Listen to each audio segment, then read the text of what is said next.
Assalamualaikum warahmatullahi wabarakatuh. Kisah Abu Ubaidah bin Al-Jarrah. Setiap umat memiliki orang yang terpercaya, dan orang yang terpercaya dalam umat ini ialah Abu Ubaidah. Sabda Nabi Muhammad Rasulullah Shallallahu Alaihi Wasallam.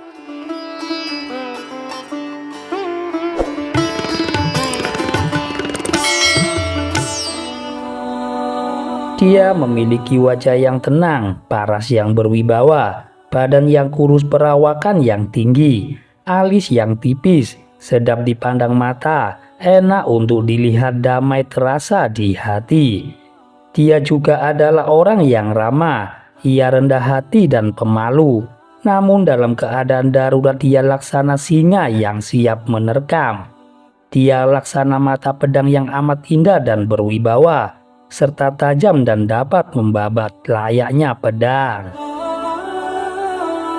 Dialah pemimpin umat Muhammad, Amir bin Abdullah bin Al-Jarrah Al-Fihri Al-Quraisy, yang dipanggil dengan nama Abu Ubaidah. Abdullah bin Umar pernah menggambarkan sosoknya. 3 orang dari suku Quraisy yang paling terkemuka, memiliki akhlak yang paling baik, paling pemalu. Kalau mereka berbicara denganmu maka mereka tidak akan berdusta, dan kalau berbicara dengan mereka, mereka tidak akan mendustaimu. Tiganya ialah Abu Bakar As-Siddiq, Utsman bin Affan, dan Abu Ubaidah bin Al-Jarrah. Abu Ubaidah adalah termasuk orang pertama yang masuk Islam. Dia masuk Islam sehari setelah Abu Bakar memeluk Islam. Dia memeluk Islam karena jasa Abu Bakar. Abu Bakar mengajak Abu Ubaidah, Abdurrahman bin Auf, Utsman bin Maz'un, dan Al-Qram bin Abi Al-Arqam datang menghadap Nabi Shallallahu Alaihi Wasallam dan mengucapkan kalimat syahadat di hadapan beliau. Dan mereka semua menjadi pilar pertama kerajaan Islam yang agung. Abu Ubaidah mengalami pengalaman keras yang dirasakan kaum muslimin sewaktu berada di Mekah sejak pertama hingga akhir. Dia juga merasakan penderitaan kaum muslim pada masa-masa awal atas segala penderitaan, sakit dan kesedihan yang tidak pernah dirasakan oleh para pengikut agama di muka bumi ini. Namun dia tetap teguh menghadapi ujian ini dan selalu menaati dan membenarkan Allah dan Rasul-Nya dalam segala keadaan. Namun ujian yang diderita oleh Abu Ubaidah pada Perang Badar adalah penderitaan yang tak dapat dilukiskan oleh siapapun. Pada Perang Badar, Abu Ubaidah menyerang di antara barisan dengan begitu berani, tak gentar sedikit pun. Kaum musyrik menjadi takut. Dia berputar-putar di medan perang seolah-olah tidak takut mati.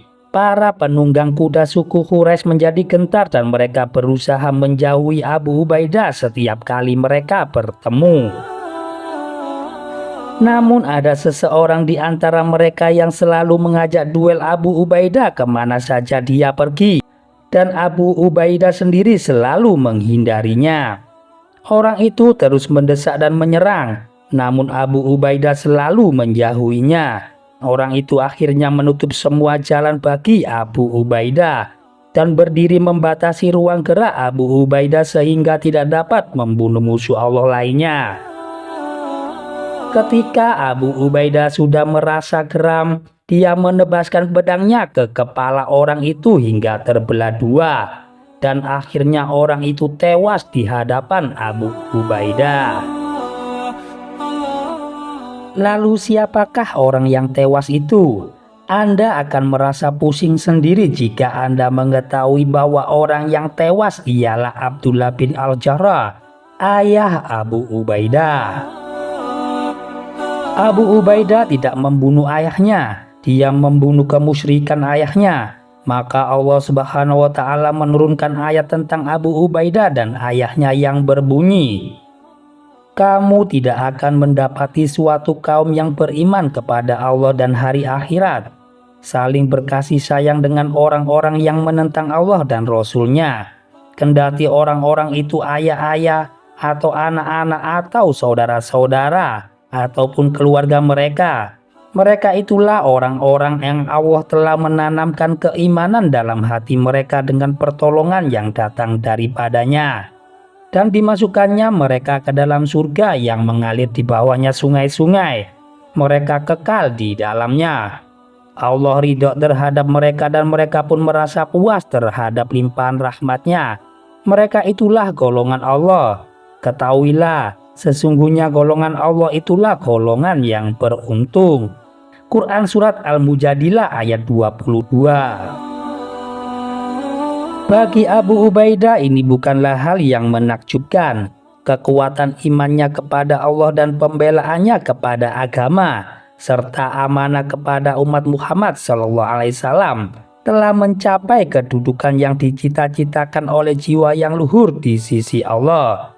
Muhammad bin Ja'far berkisah, sebuah rombongan Nasrani datang kepada Nabi SAW dan mereka berkata, "Wahai Abu Qasim, utuslah kepada kami salah seorang sahabatmu yang kau sukai untuk memutuskan sebuah perkara tentang harta kami yang membuat kami menjadi berselisih. Sebab kalian, wahai kaum muslim, adalah orang-orang yang kami sukai."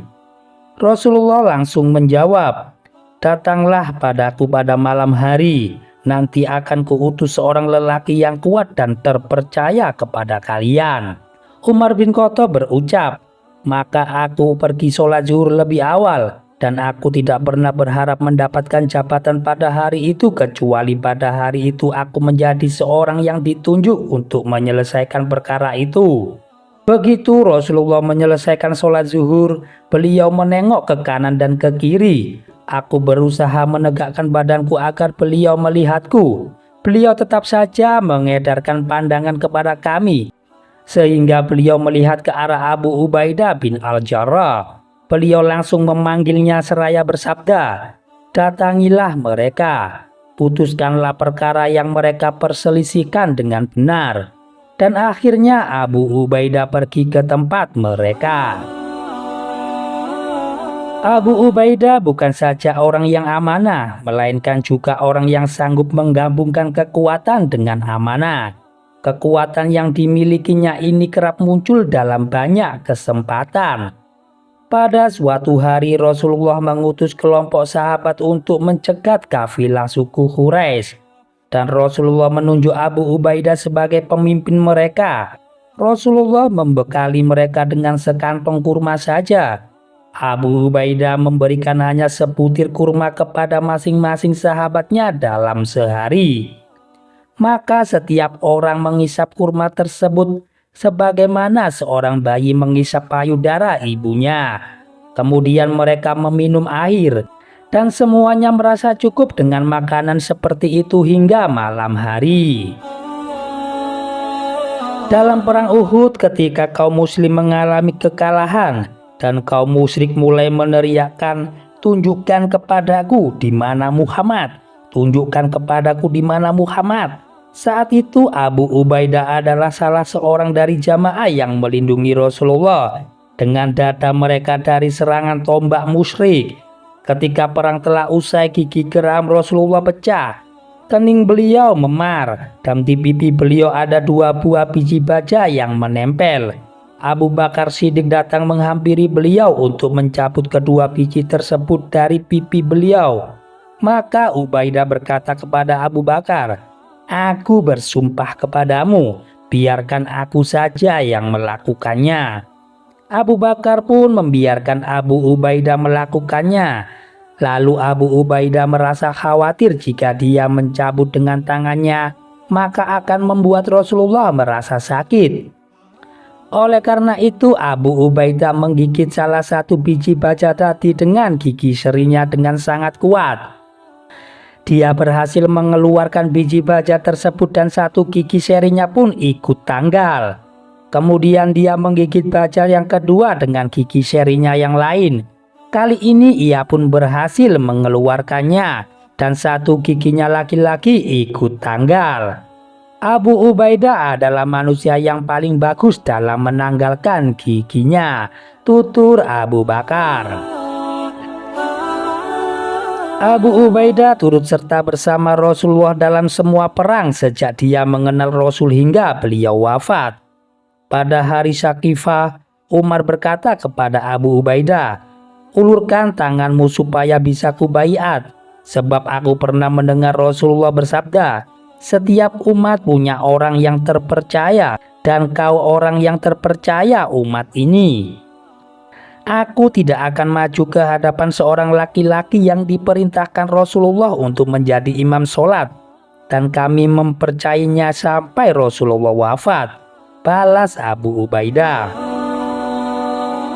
Kemudian Abu Bakar pun dibaiat, dan Abu Ubaidah adalah penasihat dan sahabat Abu Bakar yang terbaik dalam masalah kebenaran.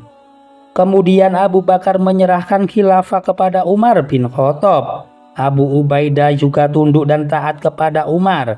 Dia tidak pernah melanggar perintah Umar kecuali satu kali saja. Tahukah Anda persoalan apa yang menyebabkan Abu Ubaidah melanggar perintah khalifah? Itu terjadi saat Abu Ubaidah bin Al-Jarrah sedang memimpin pasukan muslim di negeri Syam dari satu kemenangan ke kemenangan yang lain, sehingga Allah Subhanahu wa Ta'ala berkenan untuk menaklukkan semua daerah Syam di bawah komandonya. Pasukan yang dipimpinnya berhasil menaklukkan sungai Efrat di daerah timur dan Asia Kecil di utara. Pada waktu itu di negeri Syam sedang mewabah penyakit taun yang belum pernah diketahui oleh orang-orang pada saat itu sebelumnya. Penyakit tersebut berhasil membunuh banyak manusia. Maka Umar bin Khattab berniat mengirim seorang utusan kepada Abu Ubaidah dengan membawa surat yang berbunyi, "Aku memerlukan bantuanmu tanpa sanggahan sedikit pun darimu. Kalau suratku ini kau terima pada malam hari, maka ku minta kau untuk segera datang menghadapku tanpa perlu menunggu subuh. Kalau suratku ini kau terima pada waktu siang, ku minta kau segera datang tanpa perlu menunggu senja tiba." Ketika Abu Ubaidah menerima surat Umar Al-Faruq, dia berkata, "Aku memahami maksud Amirul Mukminin terhadap diriku. Dia menginginkan aku tetap hidup biarpun yang lain binasa." Lalu dia menulis surat balasan untuk Amirul Mukminin yang berbunyi, "Wahai Amirul Mukminin, aku memahami tujuanmu terhadap diriku. Aku sekarang sedang bersama prajurit-prajurit muslim, dan aku tidak mau menghindarkan diriku dari penyakit yang mereka derita. Aku tidak mau meninggalkan mereka sehingga Allah menentukan keputusannya bagi diriku dan mereka. Kalau suratku ini sudah sampai kepadamu, maka biarkanlah aku dan izinkan aku untuk tetap tinggal di sini."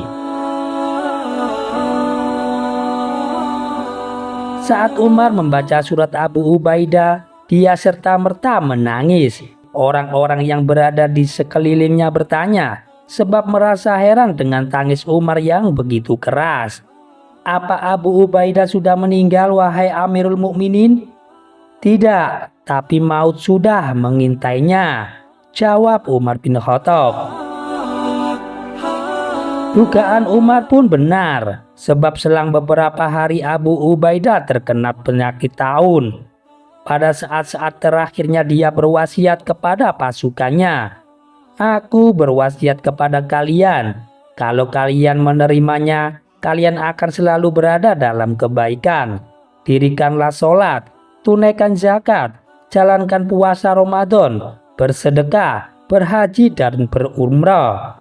Saling mengingatkan dan taatlah kepada pemimpin kalian, dan jangan kalian melanggarnya. Janganlah dunia melalaikan kalian, sebab biarpun seseorang diberi umur 1000 tahun, maka pastilah dia akan merasakan keadaan seperti yang kalian lihat pada diriku ini. Allah sudah menetapkan kematian kepada anak Adam, dan mereka semua akan mati. Yang paling bijak di antara mereka ialah orang yang paling taat kepada Tuhannya, dan yang paling menyadari hari pembalasan. Wassalamualaikum warahmatullahi wabarakatuh." Lalu Abu Ubaidah menoleh ke arah Mu'adz bin Jabal dan berkata, "Wahai Mu'adz, imamilah orang-orang untuk sholat." Ketika dia menghembuskan nafas terakhir, Mu'adz berdiri dan berseru, "Wahai orang-orang, kalian sudah dikejutkan oleh seorang laki-laki yang demi Allah aku tidak tahu bahwa aku pernah melihat laki-laki yang begitu lapang dada, selalu menjauhi rasa dengki dan berpesan tentang umat ini yang lebih baik dari dirinya. Maka mohonkanlah rahmat Allah baginya dan semoga Allah merahmati kalian."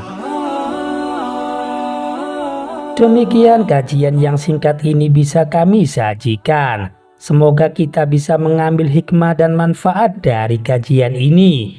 Wassalamualaikum warahmatullahi wabarakatuh.